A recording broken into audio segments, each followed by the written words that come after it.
Okay, welcome everyone. Today is 8th of June, and this is another SIG Apps bi-weekly call. My name is Maciej. I'm joined here by Janet, and we have a full agenda. Quick announcements. Production readiness freeze is happening tomorrow, so please make sure to have your enhancements opted in and assigned a PRR approver, and the document has to be the PR updating the document or creating the document has to be open in the enhancements repo. The next freeze is happening next Tuesday, and that's the enhancement freeze, which is when your um, enhancements have to be merged in by that date. And then the rest of the schedule is linked in the agenda as well. And I believe that's all I had for the announcements. So we can move over to Ryan and his topic, and I'm going to stop sharing so that Ryan can share his own screen. Perfect. Okay, you should see my screen. Yes, we can see your screen. Excellent. Okay, thank you. Okay, so for the topic today, I'm coming from the Node Lifecycle Working Group, and where we've been having a lot of discussions about some improvements that we want to make around Node Lifecycle, and a bunch of our discussions have led to a bunch of use cases, and that are in this document here, and so my plan for this topic is to show some of these use cases, especially the ones that are relevant to this SIG, and answer any questions and that people might have, or even having some discussion about them. And then I have a cap that I proposed that I would love to get some feedback on, targeted for 137, that specifically addresses the use cases here. All right. So let me dive into this. Okay, so there's quite a few here. I think there's four, but there's some subsections for these. So I'll try and hit these at a high level, and then we can dig in more, as the discussion takes us in different directions. So the first one, the high level topic is the way I title it is control plane kubelet split brain. And the first one, the first case of this, the first example of this, I titled the daemon set controller and GNS kubelet disagree. So at a high level here, what's happening is GNS graceful node shutdown, um, going through a graceful node shutdown, and the kubelet is understanding that I'm in some sort of graceful node shutdown state. So it's trying to drain pods. And what can happen is that as it's draining pods, those could be like daemon set pods, for example, and the daemon set controller is trying to reschedule those pods back on the node, and this can lead to various things like those pods being redeleted or various other behaviors. And that's one aspect of this. The second aspect of this is there's graceful shutdown has some termination ordering that it goes through, where it picks, like certain priorities, and so one of the challenges here is that graceful node shutdown wants to have certain pods specifically on the node at a certain time, and the daemon side controller sort of disagrees. It sees pods that are missing from the node, and it says, "Okay, I would like to bring those back to the node." Um, and so it tries to do that, and then you can get into a case where there's this disagreement. So I call it the split brain. Okay, that's the first case. Would anyone like to comment about that further?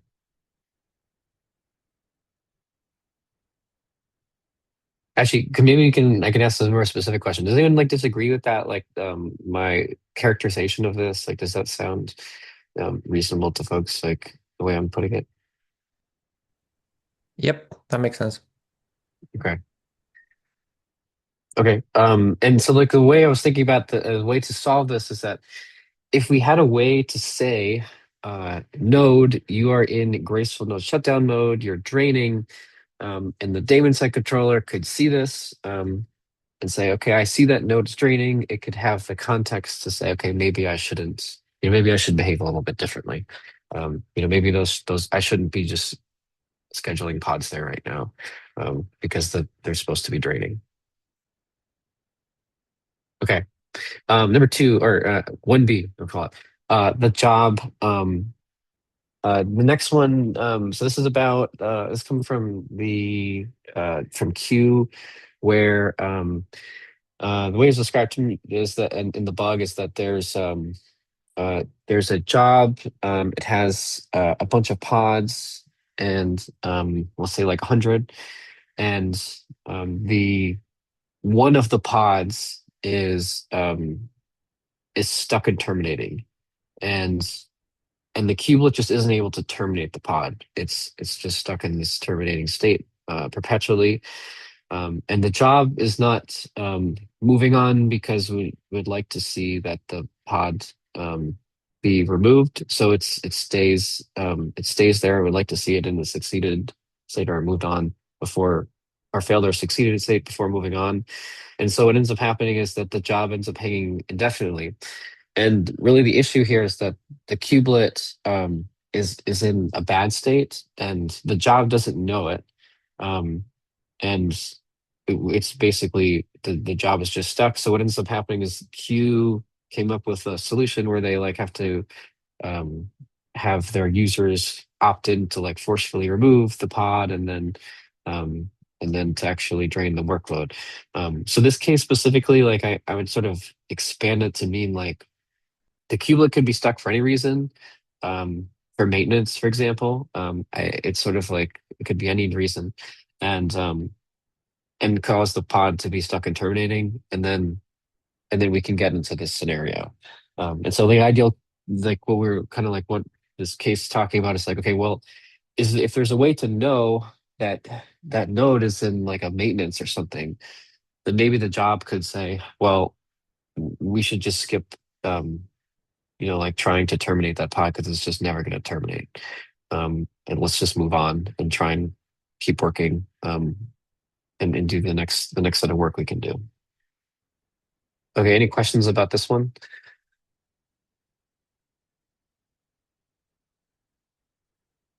Okay. I have a question.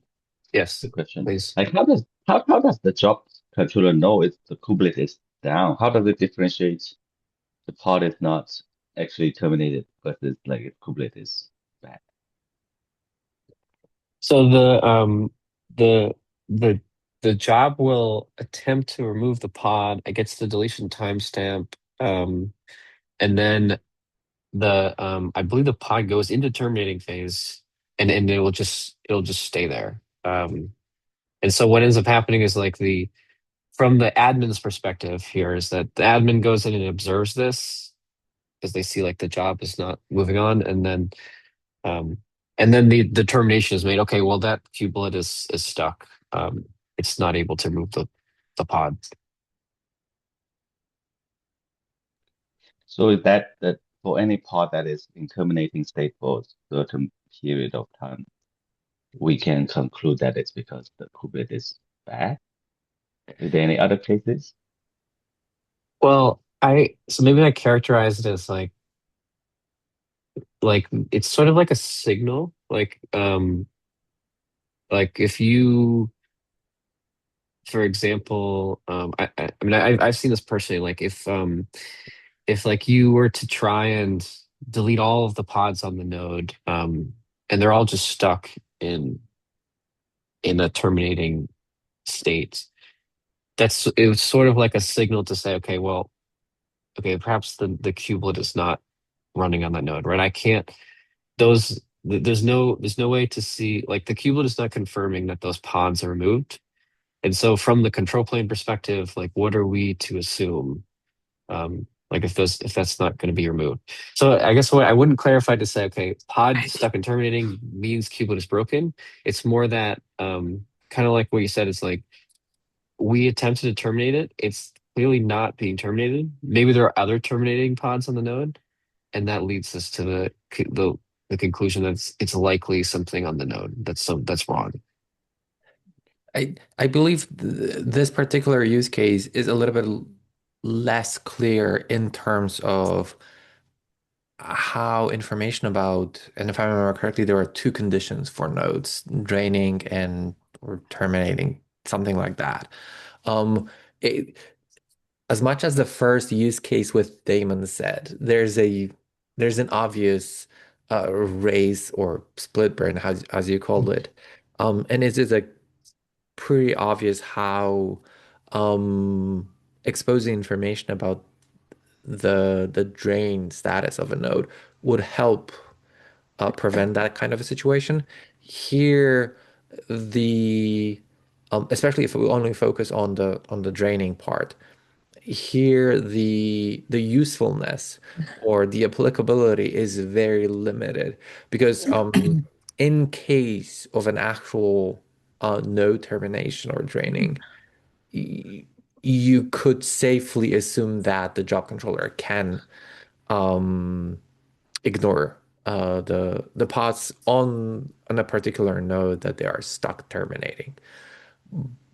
But the scope of the applicability is definitely much smaller than in the first use case because in the first one it basically applies every single time. Here it's yes, we could potentially help uh, stuck jobs, but only in small, narrow cases, unless we are exposing a more detailed information about a node. But that again depends on who is actually reporting the status of a node. If it's kubelet reporting, but kubelet is stuck or is broken or is struggling with networking, whatever, then we will not be able to expose that information. On the other hand, if we were to implement or expand the node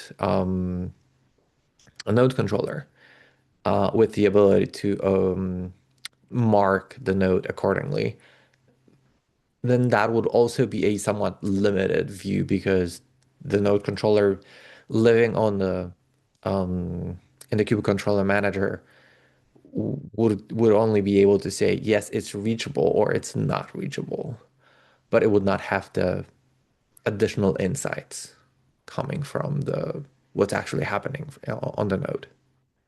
Okay. Maybe I can let me try and phrase this a little differently because I see what you're Hmm. saying. Um, so we'll take the case of like as an admin, I'm taking this node into maintenance and it's like it's broken. Like I know it's broken. And so it's not like discovered, like I knew it the whole time, but I just completely stuck your job by doing this because Right. the And kubelet's not and gonna. and that's the case where for job it could help, but only in a limited fashion where you are rolling some upgrades. And it just so happens that the pod is stuck in terminating and is actually placed on a node that is um undergoing a maintenance. But that's not always the case because a pod can be terminated. I don't know, assuming we have a 1000 node cluster with a job running 1000 pods, and it so happens that each is on a separate node and 10 is down, but only one node is actually undergoing maintenance. The other nine is basically we can't do anything with them because the terminating that is happening on those other nine, we don't know why it happened because Yeah. those nodes are not going through maintenance. And that's what I was trying to explain that I'm not I'm not saying that the that it doesn't make sense. That the use case is there. It's just like a smaller proportion in terms of like if you compare it to the first one. The first one is like it's there. Like nobody's arguing with that one. And I think the Okay. other one is like, yeah, it's there. And a perfectly reasonable use case.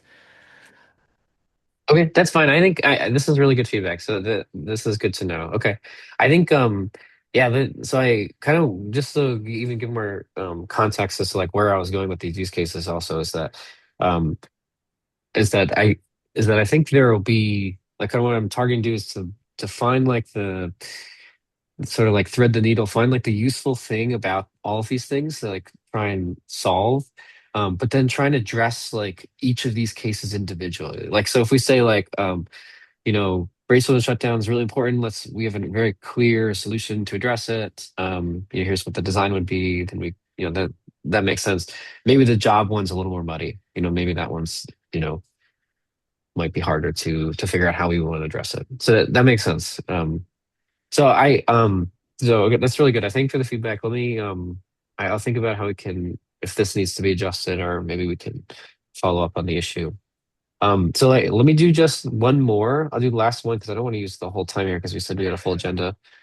So I apologize for that. Really quickly, this one, very similar kind of thing where data set rollout, you do data set rollout, you say, here's my budget.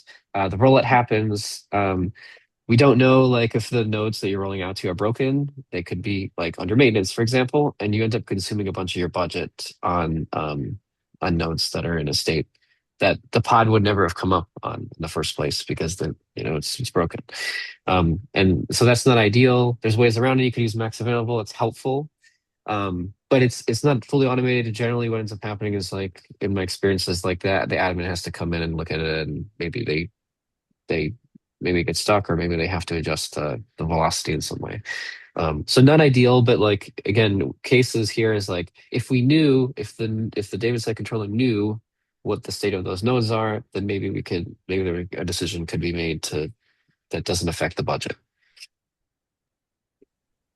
Yeah, here again, the this particular use case, I'm seeing that as a subset of the first one Yeah, to some degree, because it's basically at the end of the day, it's the same problem. The daemon set controller does not know that a particular node is going out down for maintenance, and it's not a unexpected event, which is a separate thing.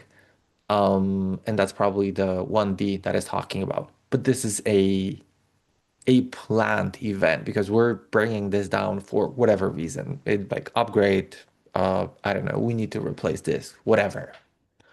So it's a fully known planned event. It's just that we as the cluster administrator, we are fighting with the daemon set controller who is bringing back the pods that we just drained from the node. yeah, yeah, exactly. I think that's a good way to put it. Is that it's the planned side of it that is really where I think that is where the tie-in becomes more powerful. Okay, so that's the last use Absolutely. case. So I'm sorry. So I will last the last thought. I promise. The so I wrote a cap. Basically trying to come up with like the minimum set of things that all these things deal with. And and like I said, like is the similarities is like there's a controller. It would be useful if it knew a little bit more about what's going on the node. And so what I'm proposing is to add some conditions. I would put three of them here to create three well-known conditions, and these things would go in the node, and then have them be controlled by the admin. The admin would say, "Okay, graceful node shutdown, you're in progress. We set that condition to true. Um, we're going through some sort of life cycle maintenance. That tells us that we're going through some maintenance. We're going through some life cycle. We're going through a drain right now. That means something else entirely. And then eventually, if we had these conditions, then the point would be is that we try to address those use cases. Is that we turn in and say, okay, we have these conditions. Can we add some code to the data site controller or to then use these conditions to then to have that context and make a decision to deal with these use cases. So that's my proposal. Is I wanted to see something I wanted to consider for 137. So thank you for your time, everyone. Um, I'll have some questions. I don't know if I haven't seen anyone raising their hand, but I will openly admit that I haven't read the document yet. I literally just learned that about it earlier today. Um, what would be your goal for? So my first question would be, how far discussing the API surface? I'm not saying the conditions are wrong, but maybe a better approach would be a new field in the node status, which would be expressing the actual And we have there, I was just looking at the status. Theoretically, we have a phase, but phases are basically not the right way to do it.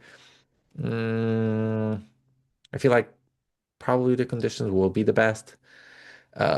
But I'm curious, have you discussed the API surface with the Node SIG already? So we've had some discussions about this. I don't think anything's been decided Hmm. per se, but I would say that um, the approach I'm taking here is to get the like what is the minimum amount of change that we could do to get something in and get some feedback and get some meaningful feedback and still be useful. And um, so a condition being like you could so like the kind of approach is that you could solve this with a condition. That was like sort of the Hmm. thinking. It doesn't require an API change. It'd probably be a shorter cycle to bring it out Hmm. and bring and roll it out. So that was kind of the thinking. There's also some value um, in in that like we could apply this not just to a node because it's a meta type. We could apply it to devices. That was also one of the other but again, I mean, you could do this for status as well. That you'd be right to say that. But again, like it would, if we would just make this condition once, um, and then we just, it would be easy to then make a similar application to other, other types. So the expansion points here, kind of where I'm going, is that seemed really appealing to go with conditions. Hmm. There are definitely good technical reasons I could say we could go with like a fully defined type. The Carpenter folks were very much interested in when discussion with them. They wanted to do that since that's actually how they solve it in Carpenter with their life cycle management. So I think I don't know. Like I think to me right now, my feeling is like to try and get something in the door. Like I go with conditions, but I don't know. I think like I'm not firmly tied to that design though. Okay. And my second question um, was during the alpha phase, are you already planning to implement the necessary changes to the daemon set controller to take that node condition into consideration while scheduling? Or it's something that I'm just looking at the graduation criteria and I don't think I see there anywhere Damon said it mentioned explicitly. So that would be my question. Yeah, I have it separate. So my thought was that we could do I could do the conditions and explain the tie-in, like roughly how we could design this in the core APIs, and then um, build like the full design um, in like the issues. I have issues for all of these use cases, and like do the design in those issues, and then tie them back to the KEP because I mean it's going to be cross-cutting, but the point is I wasn't going to design them in the KEP. I'd design them in the I would do like the full design in the issues and just do a high level design for consuming the conditions in the KEP. Is that answer your question, or is it you more like you want to see the controller work done as like as part of the like criteria? I mean, I kind of feel that since we are exposing that kind of information already in the status, it seems natural, whether that'll be alpha or beta, to already start building on top. Um, I mean, changing the controller one way or the other will require uh, updates Mhm. and a proper documentation. So it seems natural to do it along both of them at the same time.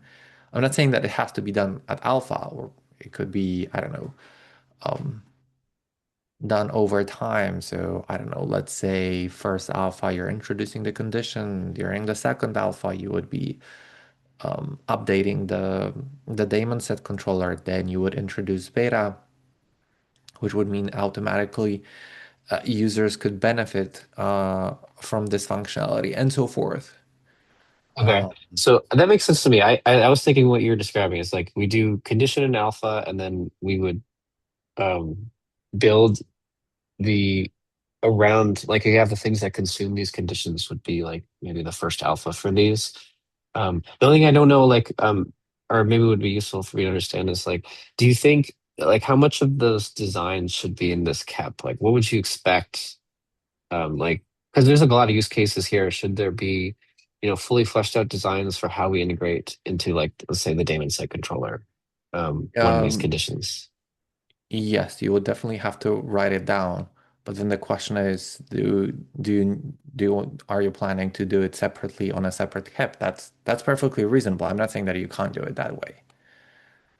I'm just saying that you can do it both at the Okay. same time. I'm Okay. I'm just asking because the daemon set is a perfect example or a perfect consumer for this condition. And just looking at the graduation criteria, I haven't seen the daemon set controller being mentioned.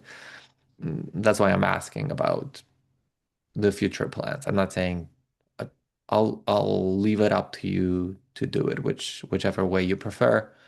Um, Either is fine with me, basically. Okay, I can follow up. I think I'll let me put it in the graduation criteria. That makes sense. I'll follow up. I think, yeah, it belongs in there. Hmm. Yeah, that makes Yeah, sense. agreed. Okay, Oh, awesome.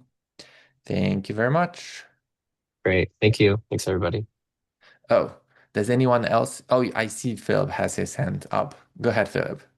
Yeah, I would just like to point out one thing that especially for the graceful shutdown, like a synchronization issue with daemon set controller, we most likely need like an enhanced API to also cover like the priorities of the pods that are being disrupted. So we've been discussing like how we can leverage the condition to like uh basically add additional API on top of that. So that would be like one point where we would have to wait for this to be ready to for daemon set controller to consume it.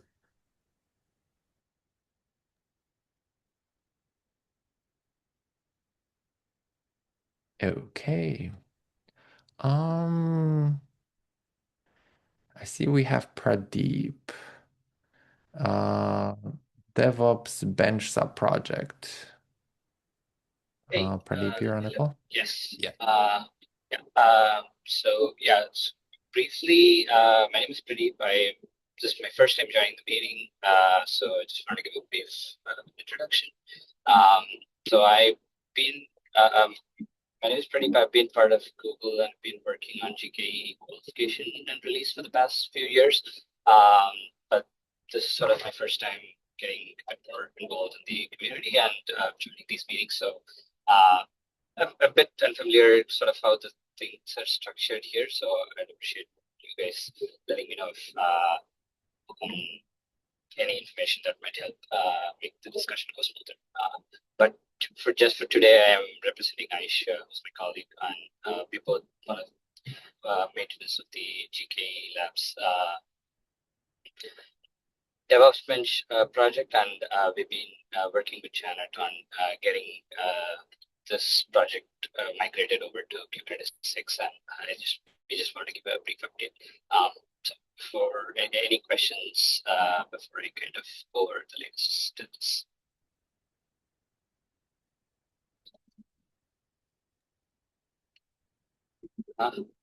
Sorry, is my voice not clear? Are you guys able I to hear mean, me? it went through, but you had to pay very careful attention. Just to quickly recap, Pradeep is working with Janet on moving the DevOps bench to Kubernetes org. So he just wanted to update the status, and that was basically the gist of what he was talking about. Uh, did I summarize that correct? Yeah, that seems that is accurate. Thank you so much. Hopefully, my voice is a little better now. Yep. I guess. Yeah. All right. Awesome. Um, so, as a quick status update, like we have been working on, like once we finally started, like we spent the last week sort of refactoring all the DevOps bench code on GK Labs and to make it like sort of remove some of the GK specific bits that we had added in like the main code path in favor of like prototyping and trying to make it more neutral before porting it over to the SIG org, and we've actually just started sending out the initial PRs and for review and approval on migrating the repository over. So over the next couple of weeks, you guys might see some PRs coming in.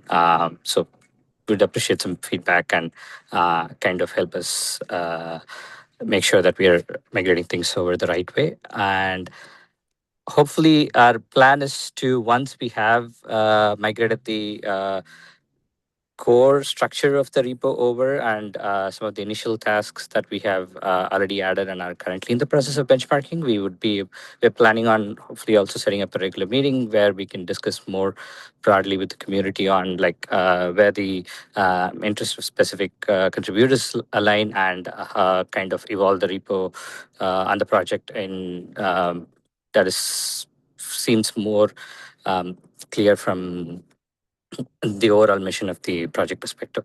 Right now, it's still in its early phases, so a lot of things are in flux, but we're hoping to get more feedback and kind of see where we can take this forward. Awesome. Thank you. Ryan, you have your hand up. Go ahead.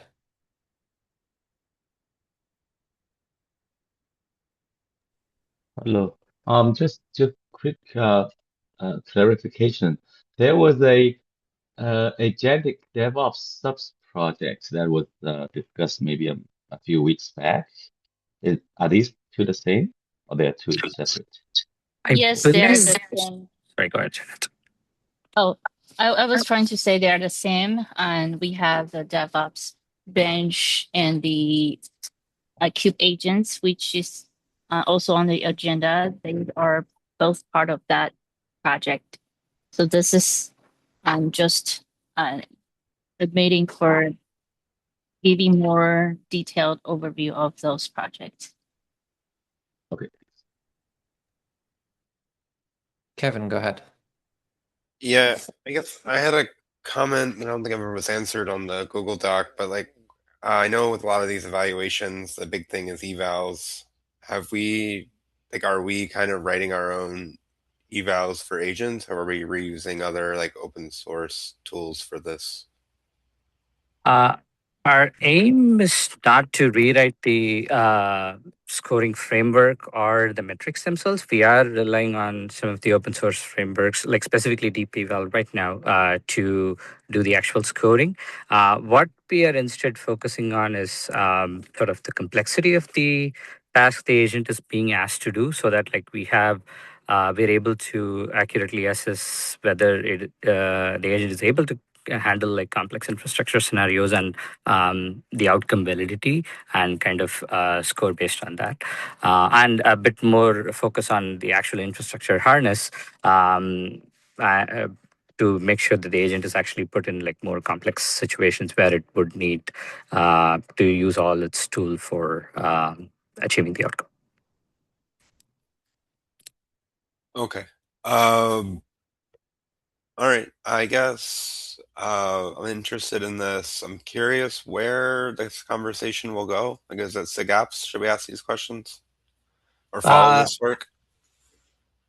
I think we can definitely have the discussions either in the SIG Apps Slack or in the project issue tracker as well. I'm happy to. I think we, like I said, once we get the initial structure, and we're also hoping to have a regular biweekly focused on DevOps bench, so that like there's been a fair bit of interest in this, so there'll be a more clear forum where we can have broader discussions on direction and where do we go from here.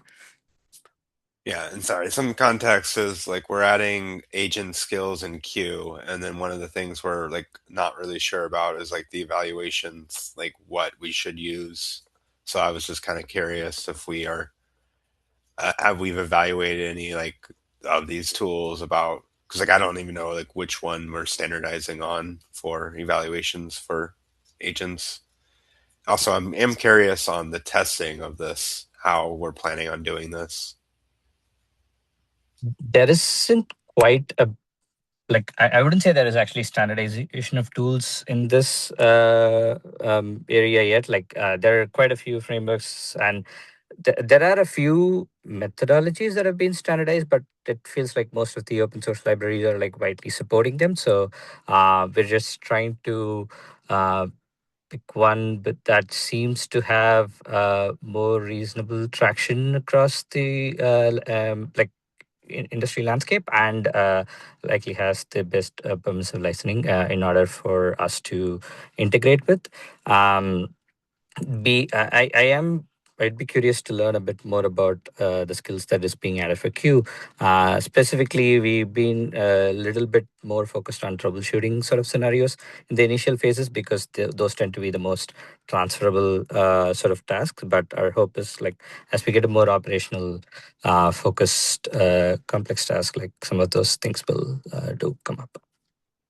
Yeah, I don't want to take the rest of this meeting. Yeah, I'm just interested and I'll follow this work. I think Yeah, it's relevant. But yeah, I'm just a lot more questions. But I absolutely. think oh Maybe let's connect over the SIG Apps Slack, and we can continue the discussion there as well. Thank you. yes, that's good. So is it okay that I actually interject here, because mine is related to Pradeep's work? Is now a good time? I won't take take that long. Okay, go ahead. Yeah. So hi everyone. My name's Adrian. Like Pradeep, I'm new to the community. I have the related effort here with Cube Agents. And like Pradeep, I'm also going to, right now it's set as a set of reference implementations for the DevOps tasks that we actually want to solve for. So one is the actual evaluation mechanism. One is the actual, like, look at this more as maybe the set of reference agents that will plug into the DevOps framework. Right now, we're hosted on GK Labs, which is something that we've set up before we started engaging the community. And so, like Pradeep, I'll also be working with the team to port our implementation over here. Kevin, one of the things that you're talking about skills and things like that. We also have we've been including some of our skills here in terms of our actual harness setup. And so, what we're trying to do here is set up some example scenarios for how you actually create clusters and manage them and apply best practices and things like that. So if you, Pradeep, and I want to get connected on that, maybe we can find a common way to test against this using the eval framework. Yeah, no, it sounds interesting. Yeah, I'll follow this and take a look. Yeah. Yeah, thanks. That's all I had to say. And yeah, I fully understand what I'm asking is probably not easy. I think like downstream, we are doing a lot of evaluation of the different ways of evaluating skills, and there's a lot of frameworks of choice. So I was just kind of curious of what other people are doing. And yeah, because I took a look at a couple options, but there's still a lot. There's a lot of code you have to write for these evaluations. I'm not sure which ones will actually last. So Yeah. you'll help me out anyway.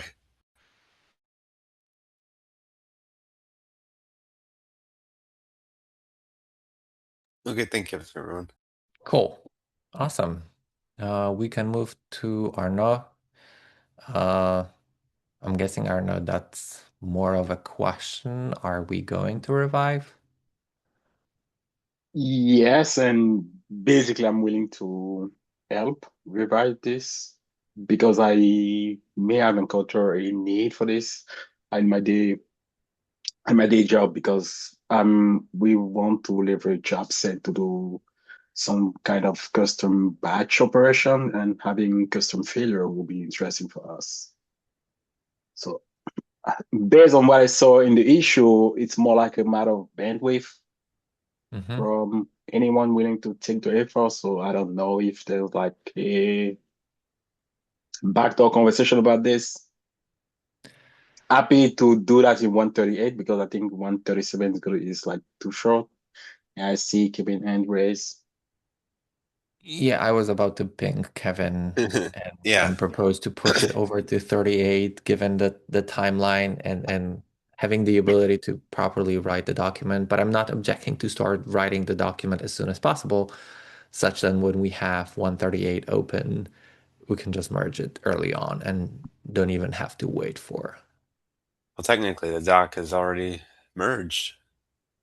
The There we cap go. is already merged, and I think there was an attempt to do an implementation that some kind Oh, of somehow was not merged. So it's more like about reboot the pull request and see what's Um, happening, and maybe so make some adjustment based on anyone feedback.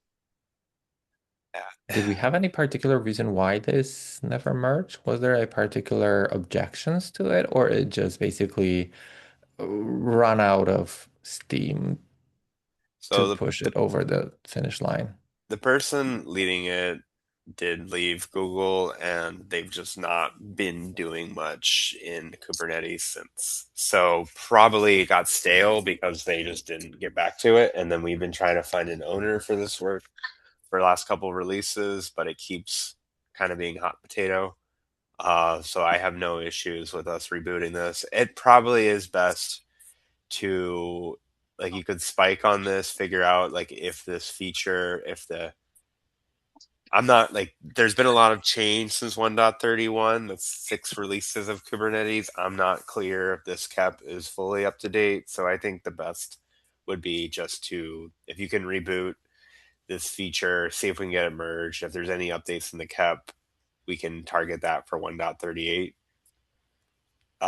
And this just like right now, I think that's probably the best bet, but there is no technical reason. Like, I think we're still interested in this. Uh, but yeah, I think a lot of it's been bandwidth and then the life of open source. uh, Heba also mentioned in this in the chat that she's happy to help finding contributors to push this forward. So yeah, I'll probably say Heba sync with Arno about the actual work, and that will be probably the best direction, just like Kevin said. Figure out the shape, uh, revive the implementation, and then based on the actual code, be able to update the cap for 138 would Yeah, be the best direction forward. perfect. Definitely. I know lots of contributors who are looking for opportunities to get involved, and I know, like they already have, um, like some experience, so they can pick it up quickly. So let's think and let's see how we can make it happen. Thank you so much. Thank you. I'm already volunteering you for 138 so that I don't forget as well. Awesome. I believe that was the last topic for today. Any last minute issues that people wanted to bring up? Okay, hearing none. Thank you very much all and see you next time. Bye, folks.